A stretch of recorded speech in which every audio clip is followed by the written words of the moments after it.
U luister na 'n preekopname van Dominee Eddie Botha van Leeuberg Gemeente. Ander preke van hom is beskikbaar op die gemeente se webblad www.leeuberg.co.za.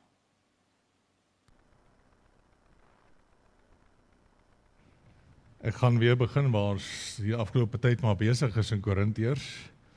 1 Korintiërs 2 en dit so veropsommend en saamvatting kan ons sommer van vers 6 af tot by vers 13 weer lees.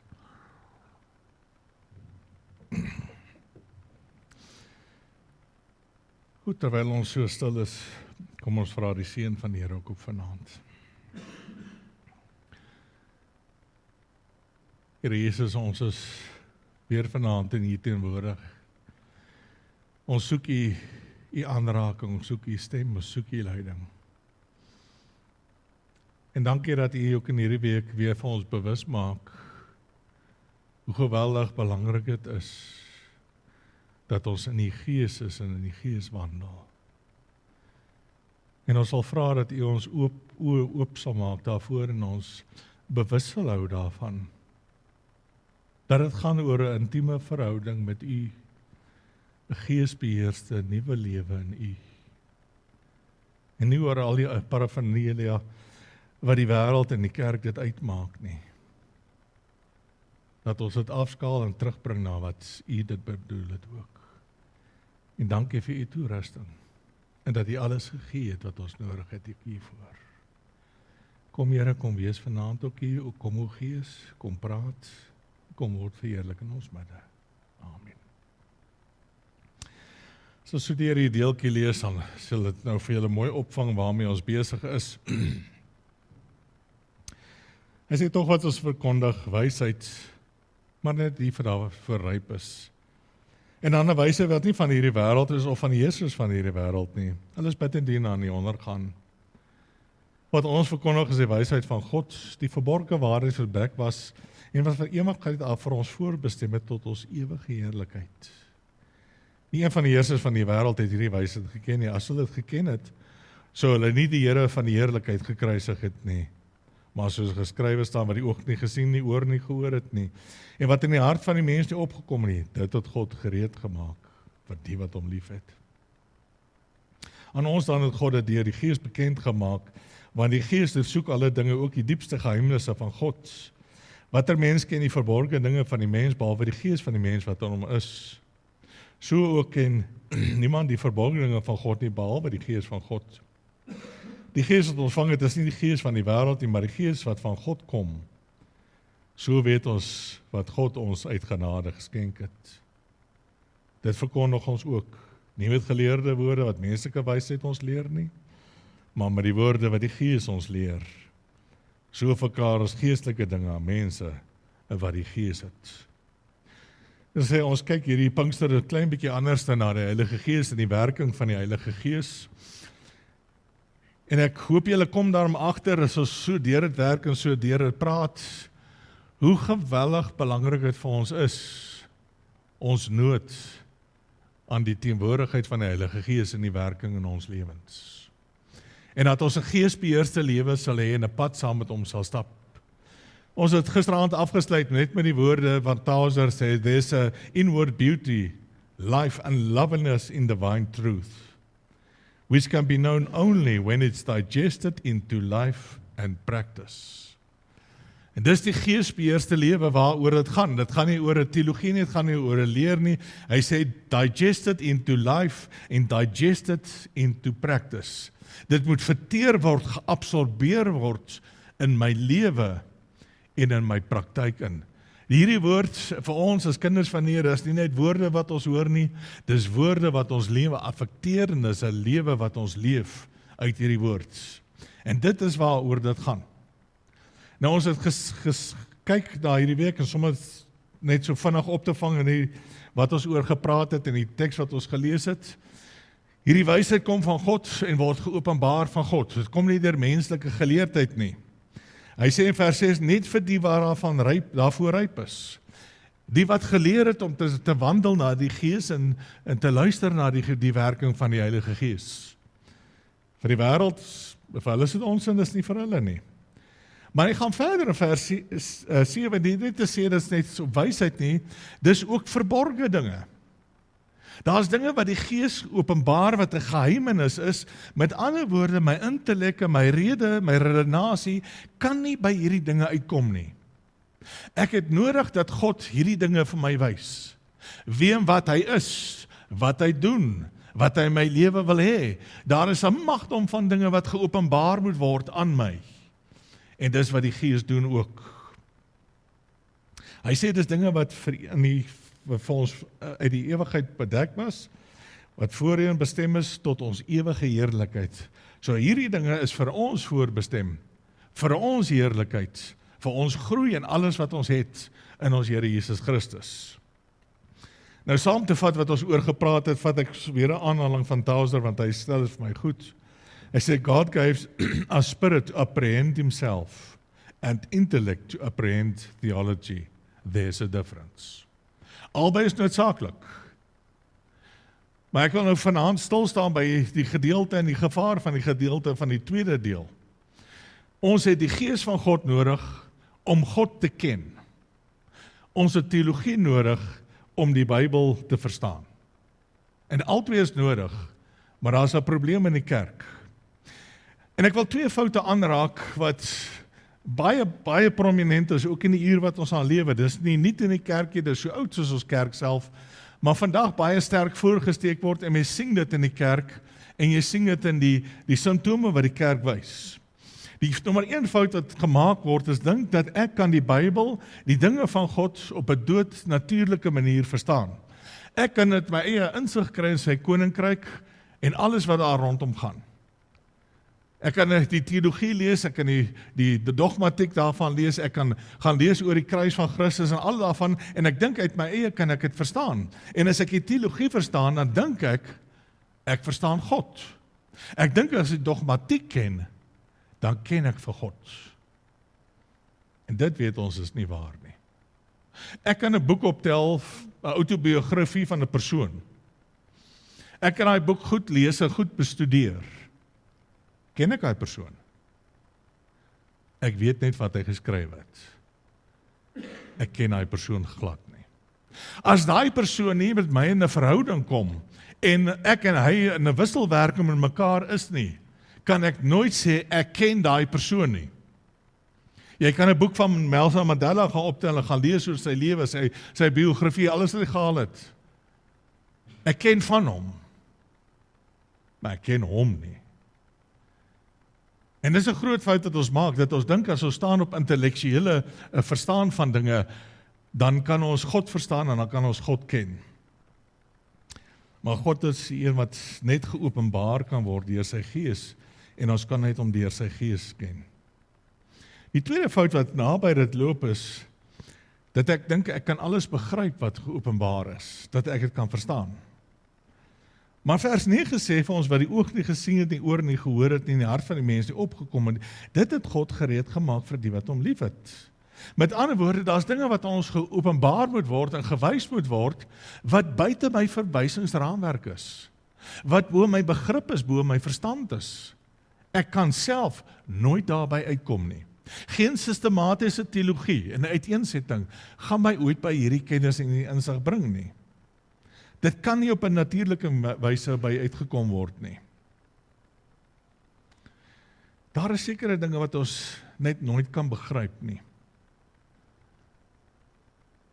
Ek kan net iets van die liefde van God leer ken en tot 'n mate begryp as die Heilige Gees dit vir my openbaar, sy karakter.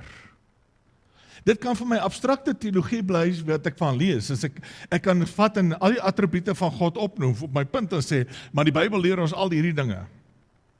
Maar die Here wil ons moet verder gaan. In my verhouding met hom, dan kan ons weer teruggaan na die liefde toe. Ons kan teruggaan na sy lankmoedigheid toe. En in die Gees openbaar hy vir ons hierdie dinge, en daar is 'n magdom van verborgde dinge wat ek nog nooit raak gesien het nie. Nog nooit geken het nie. Eers wanneer ek in 'n verhouding met hom staan, dan begin ek hierdie dinge werklik begryp. Ons leer van die Heilige Gees as trooster. En ek kan nou mooi opsteltjie daaroor skrywe. Maar ek verstaan nie en ek ken nie Heilige Gees as trooster tot ek by die graf van 'n geliefde staan, nie waar? en ek ervaar die Heilige Gees is trooster nie. Nou is ek besig met 'n ander tipe van kennis, ervaringskennis. Daar is 'n geheimnis van hom in sy persoon, en ek dink dis hoekom ons die ewigheid saam met ons gaan spandeer, want God se karakter is oneindig. En wat ons ken is nie eers die punt van die ysberg nie, en wat in van onsself openbaar is maar net die begin. Dis net 'n dwaas en iemand wat God nie ken nie, wat dink ek het hom uitgestuur, sorteer ek verstaan wie en wat hy is. Ek begin nog nie eens om te verstaan iets van sy liefde nie. Daar bly vir my 'n stuk geheimenis wat ek graag wil hê moet openbaar word, en saam met die pad wat ek saam met die Heilige Gees stap, word daar stuk vir stuk vir my geopenbaar. En weet die realiteit is, en dis 'n groot waarheid, dat die Heilige Gees besluit hoeveel jy van God gaan ken en gaan sien. Natuurlik is daar 'n korrelasie ook met die mate wat jy dit in begeer.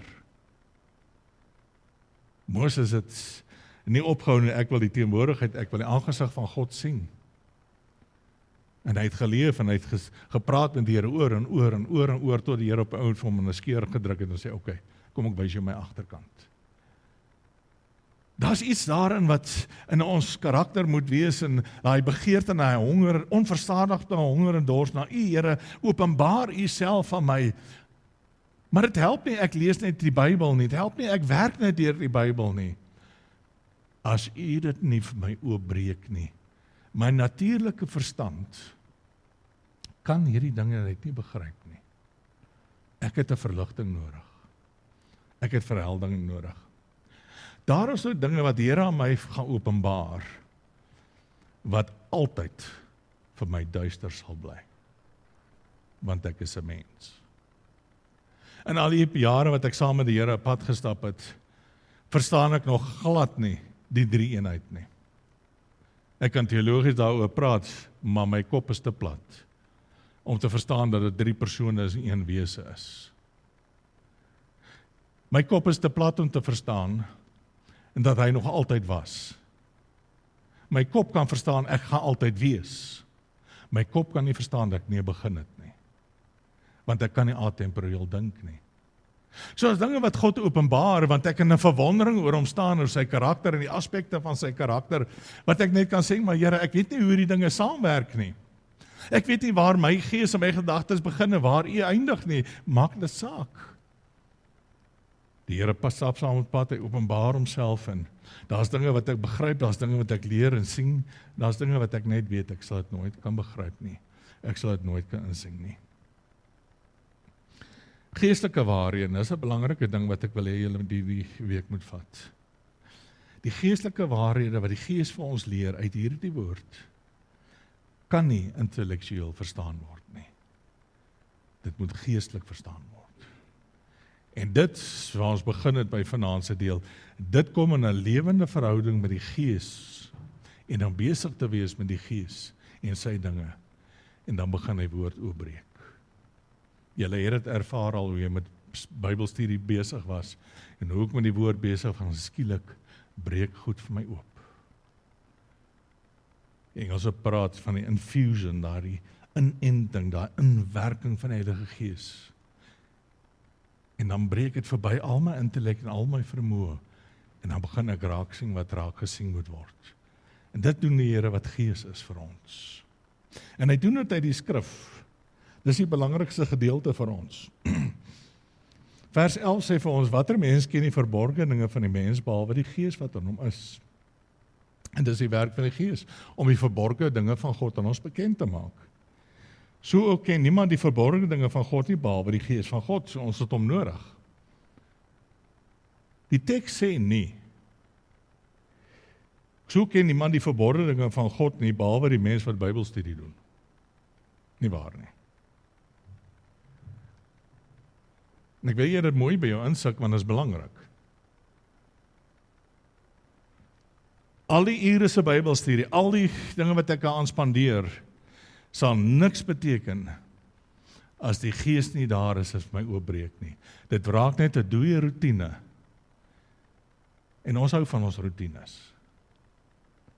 Maar ek is nie 'n ou wat hou van sinlose handelinge nie.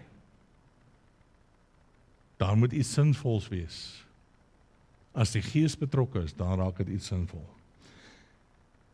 Die skrif, die Bybel, en Paulus sê die hele skrif is deur God geïnspireer, groot waardeur om te onderrig, dwaling te bestry, verkeerde regstel en 'n regte lewenswyse te kweek. Maar dit kan net gebeur wanneer ek dit saam met die Heilige Gees deurwerk. Wanneer ek wag op die Gees, wanneer ek luister na die Gees en wat ek vra vir die Gees en die leiding van die Gees. Anders dan gaan ek deur die teks, dan gaan ek deur die teks, dan gaan ek deur die teks. En ek kan nie onthou waarmee ek vanoggend besig was en wat aangegaan het nie. Ek was nie besig met die Gees nie, daar's 'n verskil om besig te wees met die teks en om besig te wees met die Gees in die teks. En dieselfde krag wat nodig was om daai teks te skryf, het ek nodig om daai teks te verstaan. Johannes 3 wat ons gister ook genoem het, niemand besit enige bevoegdheid iets te doen as dit nie aan hom gegee word nie. Nou, omdat ons so mense is van intellek is, ons so ry op intellek, en hoekom ek daar op hamer en daarby wil stilstaan vir 'n oomblik vir ons as kinders van die Here, want dit is gevaarlik vir die kerk. As ons wil ry op ons intellek en ons verstaan, ons begrip en ons vermoëns. Die hele wêreld daar buite staan daarop, maar hier binne heers ander reëls, totaal ander reëls. Die groot gevaar is dat as ons ry op ons intellek en ons verstaan daarvan, dat baie kan weet van Christus, maar min ken hom, en het 'n lewende verhouding met hom. Dis 'n wêreldse verskil om te weet wie Christus is, en hom persoonlik te ken. En ek dink dis hoekom, daar's woorde wat my bly pla in die laaste tyd, in die laaste paar jaar, die woorde wat die Here gesê het, sal ek by my koms nog sulke geloof op aarde vind. En hoe meer ek na die wêreld rondom my kyk, hoe meer begin ek sien, dit presies waaroor ons praat in hierdie tyd, vleeslike Christendom. Christendom wat gefundeer is op die intellektuele, die verstaan, die godsdienstige, die handelinge, alles daarmee saam. En nie meer om die persoonlike verhouding met die drie-enige God nie. Nie daai wedergeboorte om weg te gaan en af te stap van my lewe, om in 'n nuwe lewe in Christus te stap en om deur sy Gees te lei en om geesbeheerste mense te wees nie. Daar is min aspirasies in die kerk van lidmate om te sê, ek wil man van God wees. Ek wil vrou van God wees. Ek wil bekend wees as 'n man van God, as 'n vrou van God. Paulus skryf vir Timoteus en hy gebruik die woorde, maar jy man van God. En hy woorde is deur die Gees baie goed gekies om vir hom te herinner. Wie is jy? Waar staan jy? Wat gaan aan ook? En omdat mense so intellektueel met die Bybel omgaan en met die woord omgaan, gebeur die volgende gevaar ook, dat die kerk nie besig is om disippels te maak nie, maar proseliete. Ons maak lidmate. En lidmate is nie gelowiges of noodwendig gelowiges nie. Lidmate is nie noodwendig wedergebore Christene nie. Mense bekeer tot 'n kerk, hulle word deel van 'n kerk. In plaas om deel te word van die Christus en in 'n persoonlike verhouding met hom te stap. Want dit gebeur alles in die verstaan, in die logika, in die denke, in die intrek daarvan. Waar ek het baie mooi gesien het in die afgelope tyd is, hoe mense vas is aan hulle denominasie. Ek gaan in hierdie kerk bly. Maak nie saak wat gaan gebeur nie. Al het hy denominasie die Bybel verlaat en sy rug gedraai op die inspirasie van die skrif. Dit wys jou dat dis nie bekeerlinge wat gemaak het nie. Dis nie koninkryksburgers wat Christus volg nie, dis mense wat kerke volg, wat leiers volg. Dis vleeslike Christene. Waar jy met die Gees besig is die Gees van die waarheid. 'n Paar keer het ons dit gelees in hierdie gedeelte en ek het in die week nog nie eens uitgekom om stil te staan by daai groot waarheid. Dat hy die Gees van die waarheid is nie. En as ek hom volg, dan volg ek hom in die waarheid. En waar die Gees ook al gaan, waar hy my lei, daar is ek. Waar die dwaling is en die dwaling uitkom, waar mense afdraai paaie vat, daar loop ek nie saam nie. Ek kan nie. Want ek is vas aan hom, en die persoon van hom. Nie in 'n kerk nie, nie in 'n inrigting nie, nie in 'n denominasie nie. Aan Christus. Daar is 'n verskil tussen Bybels geleerd en geesgeleerd. Beide ken die lering, ken die dogma. Ek praat nou in die best case scenario in die kerk. My ervaring in die kerk is dat as jy met 'n deursnee lidmaat praat, het hy nie 'n klou van meeste van die teologie en dogma nie. En as ek van vra waaroor die kruising gaan, dan begin hy eers babbels hap. En dit is verby skrikwekkend. Ons praat in die beste scenario's dat mense kan saam teologie en dogma praat. Maar ou wat staan op sy intellek en sy geleerdheid, staan nie op dieselfde voet as 'n man van God nie. Ek het nou baie jare terug in my pa, ek dink is in Leeupoort waar hulle gebly het, en daar was 'n ou professor. Hy's 'n doktorsgraad in die Pauliniese briewe. Posla ateës, glo glad nie in die goed nie. My dag van gehou my pa te bel en te praat dan praat hulle oor hierdie dinge. Weet, hy wil nou 'n bietjie godsdienst praat en redeneer. Intellektueel verstaan hy al die dinge, intellektueel is hy my voor. Hy sal my baie dinge van die skrif kan vertel. En baie interessante goed uitrig wat ek baie aangenaam sal vind. Maar van die persoon van Christus sal hy my niks vertel nie. Want van die persoon van Christus in 'n persoonlike verhouding, vervulling met die Gees en 'n geesbeheerste lewe, weet hy niks. Ek kan Bybels geleerd wees en nog steeds niks weet nie. Paulus skryf oor, from a lack of the vital spirit, they are forced to get along with the outward shell of faith, while all the time their deeper hearts are starving for spiritual reality, and they do not know what's wrong with them. Wat 'n tragiese toestand is die vleeslike Christen nie. Hy weet daar's fout. Maar hy weet nie wat fout is nie. Ek ken dan al die goed. Maar een ding kom jy kort, nee, jy ryk man. Gaan verkoop alles wat jy het en volg my. Daar lê die probleem. Volg my.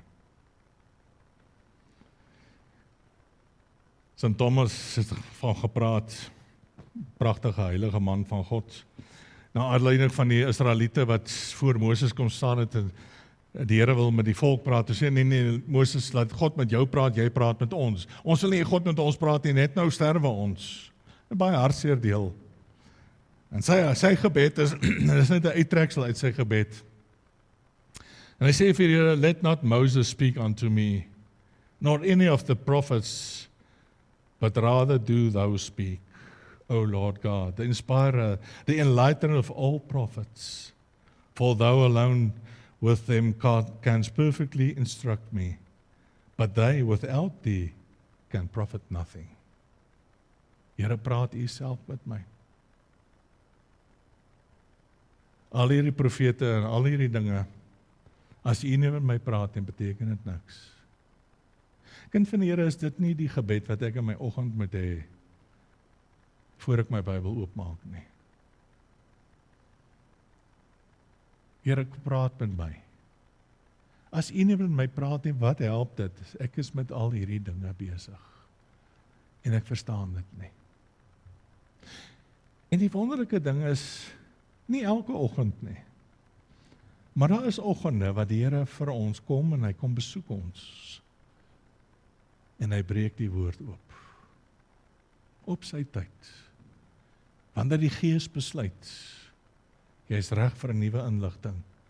Jy is gehoorsaam genoeg en gewillig genoeg dat ek dit vir jou hierdie geheimenis kan gee en kan oopbreek. As jy lig raak werk met die Here en die dinge van die Here, dan gaan jy altyd in die duisternis bly oor die diepe waarhede. Daar moet 'n honger en 'n dors wees, daar moet 'n gevra wees, daar moet 'n gesmeek wees na hierdie dinge. Vra en vir julle sal gegee word, soek en julle sal vind. Waarvan praat hy? Hy praat van hierdie geheimenisse. Praat nie van materiële dinge soos die mense die teks verdraai nie.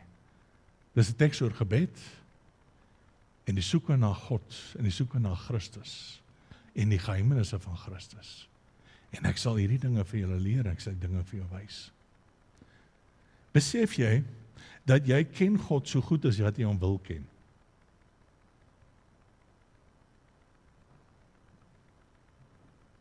As jy honger en dorst na meer, wys hy meer. As ek versadig is met soveel ander dinge in my lewe, dan honger ek na meer nie en ek kry ook nie meer nie. Vra, soek en jy sal kry. Dis sy begeerte, dis wat hy in vreugde en welbehae vind, dat ons hom sal soek in al hierdie dinge. 'n tweede probleem is 'n neiging tot die letter van die wet en nie die gees van die wet nie. As ek intellektueel met die Bybel omgaan, dan loop ek op die oppervlakte daarvan en ek kom nie eens agter daar's iets wat mis is nie, maar ek is geneig ook om te gaan na die letter van die wet, wat daar geskrywe staan, soos daar geskrywe staan. En as jy regsgeleerde is, gaan hulle vir jou leer in regsgeleerdheid en etiek van regsgeleerdheid, dat daar iets soos die letter van die wet is en die gees van die wet, nie waar nie. Die gees van die wet is altyd groter as die letter van die wet. Dit wat die wet graag wil in jou lewe hê. En natuurlik kan mens nie vir elke uitsondering wette gaan maak nie. So jy maak 'n algemene wet, jy mag nie moord pleeg nie. Dis die letter van die wet. Toe Here Jesus kom in die bergrede, toe moes hy vir die fariseërs en sy eie volk kom weer leer, maar luister hier, omdat julle nie die gees het en nie luister na die gees nie, moet ek julle leer wat die gees van die wet is. Moenie moord pleeg nie, wat sê hy? Wanneer begin ek moord pleeg? Wanneer ek die mes in 'n ou se borskas indruk? Dit begin in my gedagtewêreld al. Begin by mense wat ek nie vergewe nie, mense wat ek afskryf, wat ek nie meer wil sien nie, wat ek as dood verklaar. Ek se moordenaar as ek my broer uitskei as raka of hom sleg sê. En dan kom ons agter, maar die gees van die wet is baie dieper en baie meer as dit. So die ou wat met die Bybelse kenners in die oppervlakte rondloop, verskraal altyd dit wat die woord sê na die minimum toe, want dit is veel makliker en aanvaarbaar en hanteerbaar.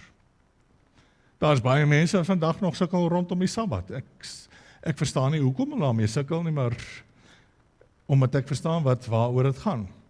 Hy dink hy moet letterlik op 'n Saterdag kerk toe gaan, anders gaan hy verlore. En hulle sal vir jou sê, as jy nie op 'n Saterdag kerk toe gaan nie, gaan jy hel toe. Kan jy sien hoe nou die denke is? Ek dog geloof in Christus gee my die ewige lewe. Christus gesê, en jy weet, hulle skakel die hele boek Galasiërs uit. Ons is vry van die wet, ons is vry van al hierdie dinge.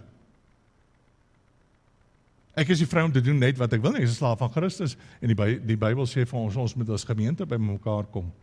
Maar maak dit saak of ek op 'n Sondag by mekaar kom op 'n Woensdag? Maak dit enige verskil? Glad nie. Daar is kerke wat redelik groot en sterk is, wat Sondag erediens het en Woensdag erediens het, vanweë die mense en die werk wat mense het, dat as jy nie Sondag daar kan wees nie, is daar Woensdag 'n kerk, dat ek kan deel wees van die liggaam en die gemeenskap van die gelowiges. Die mense wat insig het, hulle volg die gees van God. Sit nie vas by die letter nie. Baie wat probleme het in die kerk met die doop. My kind moet gedoop word. Ek het al baie keer gewonder, hoekom moet ek jou kind doop? Ek is nie nou so moedswillig daarom nie, maar mense weet dat baie van hulle gaan 'n kind doop en hulle gaan hom nooit weer sien nie. Jy sien, dis die letter van die wet. My kind moet gedoop word. Party dink my kind gaan nie hemel toe gaan as hy gedoop is nie. En waaroor gaan die doop? Dit gaan oor 'n toewyding aan Christus. Ek is gedoop in hom. Daar is 'n hele ander betekenis daarin. En ek dink iewers langs die pad het ons as kerk groot doop, klein doop, albei. Vergeet waaroor dit gaan. Dit kos my in lockdown om weer te luister na bekeerlinge uit Mosambiek, om my te verduidelik waaroor die doop gaan. Die moslems laat hulle nie doop nie, as hulle tot bekering kom. Dit vat lank, want sy doop is 'n publieke getuienis van sy oorgawe aan Christus. As mense wat dit verstaan. Ons het nie eens 'n Bybel nie. Die Bybel word nou eers in hulle taal besig om van hulle taal vertaal te word. Maar jy sien, omdat hy die gees van God het hy die verstand van God. Dis waarmee hierdie teks afsluit ook. Hy sê die laaste woorde, hy sê, maar ons het die gees van Christus, daar staan eintlik letterlik noes, die wat die nuutste vertaling sal sien dat hulle het reg gemaak, ons het die verstand van Christus. En dis 'n pragtige sinspeling daaroor. Ons praat die hele tyd oor intellek. Waar lê my ware intellek? By die gees. En wanneer ek in die gees is, het ek die denke van God.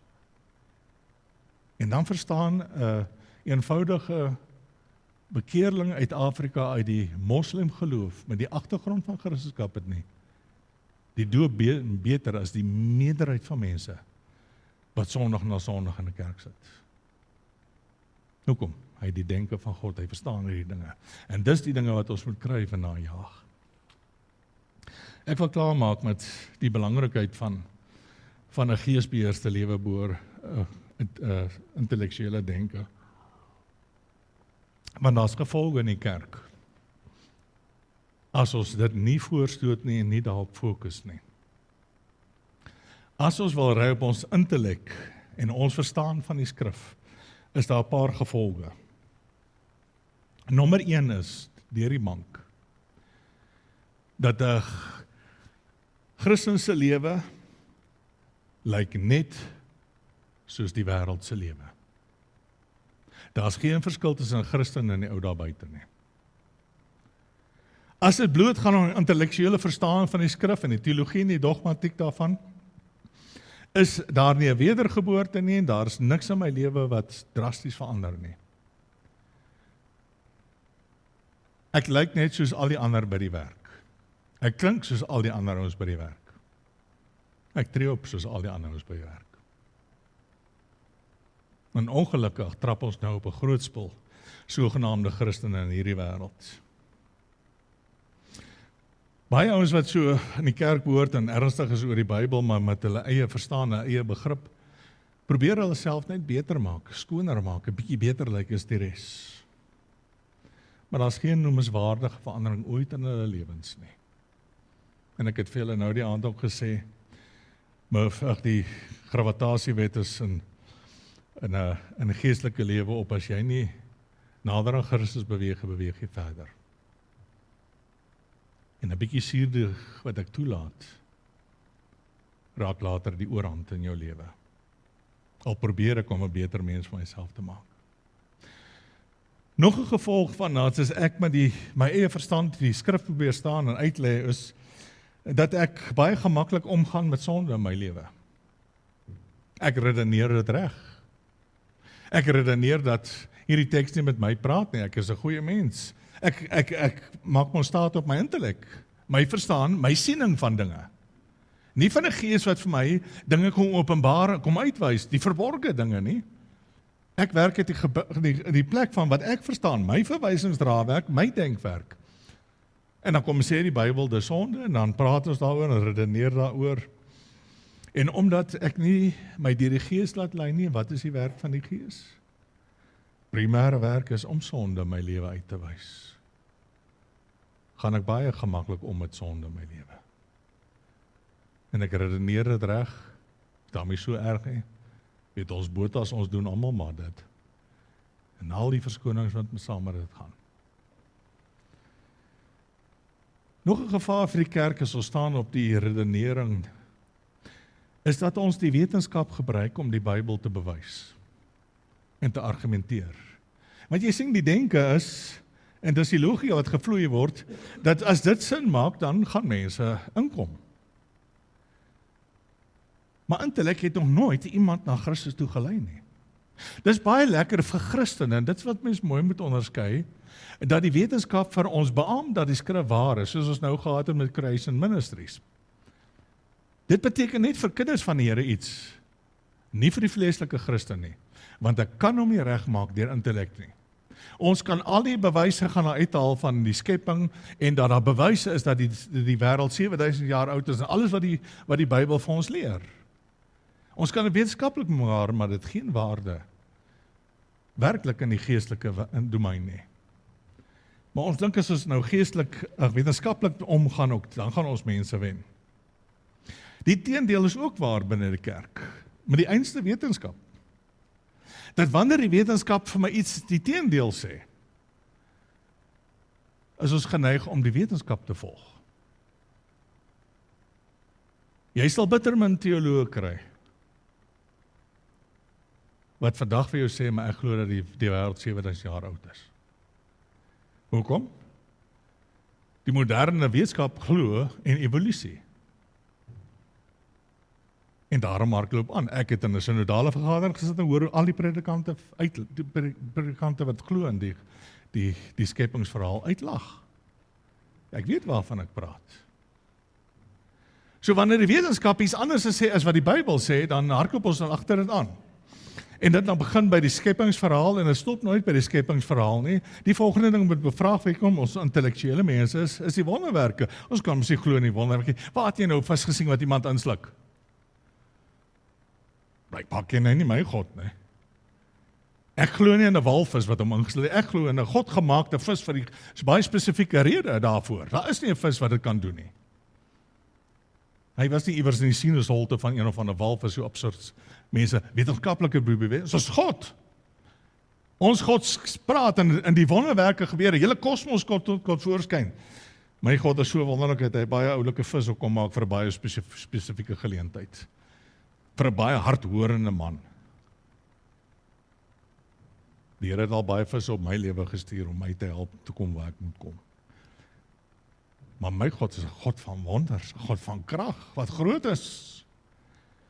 En sien as die wetenskap het nie beamoen nie, dan wil ons dit nie. Ek glo in 'n God van wonderwerke, van genesings, van dooies wat opstaan. Maar nou beweeg hulle weg daarvan, dis mites, dis legendes, dis verhale.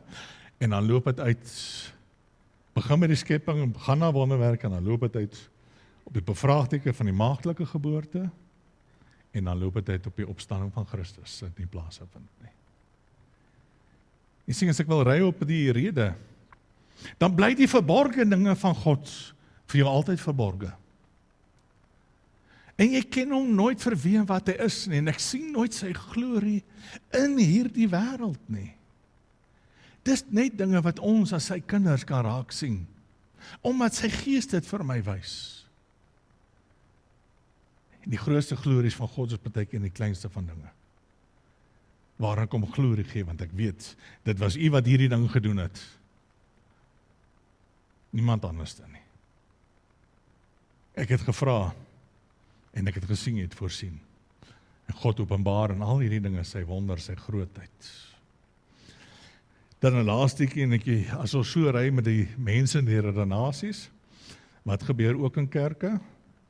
Dit lei tot die verheffing van mense. Dan begin figure en menslike figure belangrik raak.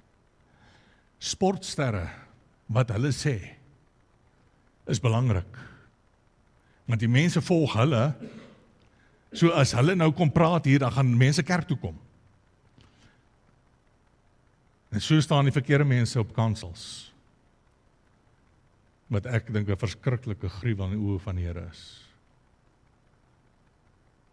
Hier is 'n plek waar jy staan met baie groot vrees en bewering, met 'n wete van totale onwaardigheid. Politieke leiers wat op kansel staan en praat. Met die redenasie weet as hulle dit doen. Kyk maar hoe doen die tydskrifte en selfs die sogenaamde Christen tydskrifte, né? Op die voorblad, hierdie sportster, hy sê dit.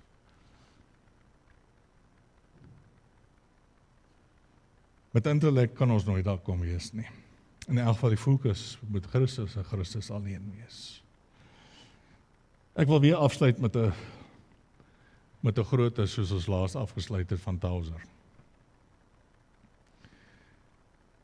En dit gaan oor die gedeelte van maar, wat van Bybelstudie, wat van prediking, maar dit is vir my belangrik. Nie uitgesluit nie weggesluit nie. Dis my werk om te leer en julle te onderrig in hierdie dinge. Hy sê, we won't lose anything by what we have learned. He won't throw out what we have learned if it's truth. He will set it on fire, that's all. And he will add fire to the altar. Dis presies hoekom ons die Gees van God nodig het. Ek kan aangaan Sondag na Sondag en my lering gee. Maar as die Gees nie hier is nie, gaan dit nie in die brand steek nie. En as jy nie geesbeheerste lewe het nie, gaan jy dit nie aan die brand gesteek hê nie. Weet jy wat die hartseerste toestand wat daar kan wees in 'n kerk? Om voor 'n gemeente te staan en te preek, te ervaar hoe die Gees werk en beweeg. En ek is die enigste een wat daarvan bewus is. Niemand anders het 'n klou nie. Dit is 'n treurige toestand. Daar's net nog een treuriger. En dis die een wat voor ook staan nie eens bewus is van die Gees nie. Nou het ons 'n morsdooie gemeente met morsdooie goed. Maar weet jy, as jy vol van die Gees en vol van die Here is, kan jy dalk selfs in 'n dooie kerk sit en nog steeds die Gees hoor. Want hy sal homself aan jou openbaar. Maar terwille van jou geestelike lewe is dit belangrik om lewe te gaan opsoek ook. Jou koninkryk en waar jy op pad is baie belangriker as dit. Waaroor gaan dit alles? As ons by mekaar kom voor dit, net 'n oomblik stil te raak en weer 'n steek wat vanoggend hier gesê word en gepreek word aan die brand in my. Bring u ontploffende lig wanneer ek met u woord besig is. Moenie laat ek hier uitstap sonder dat ek iets van u ervaar het nie. Dis waaroor dit alles gaan. En hy in sy volle goddelikheid is binne my, teenwoordig hier, begeerig om presies dit te doen. Maar as ek hier instorm, bietjie laat na die tyd, omdat ek te laat geslaap het, en ek het nooit stil geraak nie, en nog nooit kom opsoek het nie, dan mag ek dalk alles mis, waaroor het gegaan het. Daar was geleenthede wat ek al ervaar het in die dienste, waar daar 'n baie kragtige teenwoordigheid van die Heilige Gees was. Enkele wat daarop gestel is, het dit beleef, en kon sê, maar God was hier. Baie keer is net so klein oomblikie, kort oomblikie. Ek wil graag hê dat elkeen wat hier is, daai oomblik sal beleef, want dis waarvoor ek leef. Oomblikke van noue kontak met u. Waar 2 of 3 saam is, daar is ek. Gaan dit nie elke keer vir julle gee, maar as julle my soek, dan doen ek dit. En dit kom gewoonlik in daai oomblikke, waar daar so 'n kalmte en 'n stilte val, dat jy 'n pin kan hoor drop. En dit is gewoonlik vir 'n baie kort splitsekonde. Maar dit is nog steeds 'n ewigheid. Oomblikke van die hemelse glorie, wat vir ons wag. Moet dit nie mis nie. Nie net daai oomblikie, maar moet ook nie mis. Here, wat wil u vir my sê nie? Kom steek vanoggend, ook in my stilte tyd, kom steek die teks aan die brand. Ek het die nodig, is afhanklik daarvan. Here Jesus, ek sê vir u dankie, dat u hierdie dinge doen. Dankie vir u genade in hierdie dinge. Dat u Gees in ons is, altyd by ons is, begeerig is om hierdie geheimenis aan ons te openbaar en dit oop te breek. Vergewe ons waar ons so besig is met so baie dinge. Dit so baie dinge maak ook wat dit nie is nie. Terwyl dit soos ek gesing het, this is all about you. Nog nooit iets anders nie. En ons het u volheid in die Gees in ons en by ons. Ons is begeerig in die geheimenisse. Ons dors na u teenwoordigheid. En ek wil vra, Here, gee vir ons 'n onvergenoegbare dors, onblusbare dors, na u en u dinge. Dankie vir wat ons al kon ervaar het, en ons weet dit is so.